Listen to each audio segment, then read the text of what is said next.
বৌমা। আব্বা, ভাবি শরীরটা খারাপ তো, তাই এখনো শুয়ে আছে।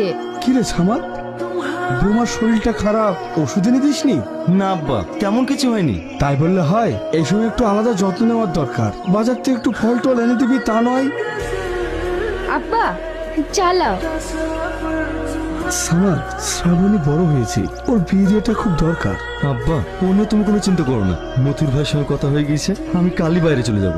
কি, তুই কালই বাড়ি চলে যাবি? কিন্তু বৌমা এই অবস্থায়। ও নিয়ে তুমি কোনো চিন্তা করো না আব্বা। শ্রাবণের বিয়ে তো এখনো 3 মাস বাকি আছে। তার আগে আমি টাকা গুছিয়ে চলে আসবো। আর রামিসাকে দেখাশোনার জন্য তোমরা তো আছোই।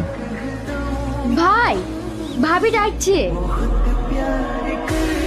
ওগো, আমার ব্যাগটাগুলো সব গুছিয়েছে তো? কালকে আমি ভোরে ট্রেনে চলে যাব। হ্যাঁ, গুছিয়েছি। এই পাগলি, তুমি কান্না করছো কেন? এই অবস্থায় আমাকে একা পেলে তুমি চলে যাবে?